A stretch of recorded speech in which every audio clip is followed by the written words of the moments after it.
உன்னை வழிபாட்டிலிருந்து வெளியேற்றினா, வழக்காடு மன்றத்தில் உன் தாய்மொழி இல்லை வெளியேற்றினா, கோயில் கருவறையில் இல்லை, தாயின் கருவறை இல்லை, அறிவு கருவறையான பள்ளி கல்லூரிகளில் இல்லை, தாய்மொழி இல்லை.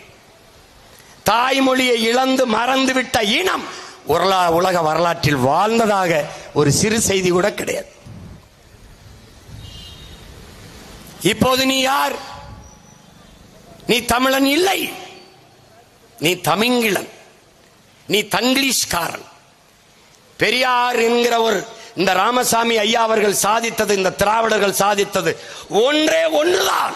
என் உடன் பிறந்தானே அவர்கள் சாதி ஒழிப்பு அம்பக், அவர்கள் சமூக நீதி வெட்டி பொய், அவர்களுடைய பெண்ணிய உரிமை ஏமாற்று, எல்லாமே ஏமாற்று. அவர்கள் சாதித்தது ஒன்றே ஒன்றில்தான், தமிழ் சனியனை விட்டு ஒழித்தான். தமிழோடு ஆங்கிலம் கலந்து கலந்து பேசி அழிந்தான்.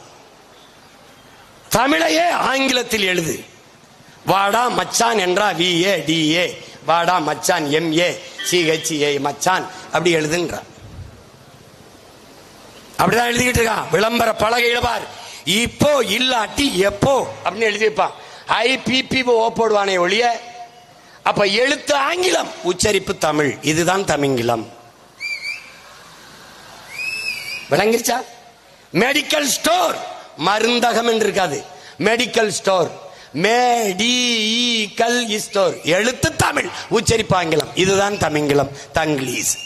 இந்த நிலையை நம்முடைய மூதாதை, நம்முடைய இறை முருக பெருமானின் மீது ஆணையிட்டு ஒவ்வொரு தமிழ் மகனும் ஏற்கணும். இந்த நிலையை மாற்றாத வரை எங்களுக்கு உறக்கமில்லை என்ற உறுதியை நாம் ஏற்கணும். ஒழிக்கணும். உலகிற்கு அறிவை கடன் கொடுத்த பேரினத்தின் மக்கள். அறிவியல், தொழில்நுட்பம், வேளாண்மை, நாகரிகம், கலை, இலக்கியம், பண்பாடு எல்லாவற்றையும் கற்றுக் கொடுத்த பேரினத்தின் மக்கள். நம்முடைய இறைக்கு முன்பு தமிழிலே வழிபாடு செய்ய வேண்டும் என்று கெஞ்சிக் கொண்டிருக்கிற கேவலங்கட்ட நிலையில் நின்று கொண்டிருக்கிறோம். இந்த கூட்டத்தை நடத்த அனுமதி பெற முடிந்ததா? RSS பேரணிக்கு தடையின்றி அனுமதி. 22 ஜூன் 22 முருகன் மாநாட்டிற்கு இந்து முன்னணிக்கு தடையின்றி அனுமதி. ஏன்? அவர்களுக்கு அரசியல், நமக்கு இது அவசியம், நமக்கு அடிப்படை உரிமை.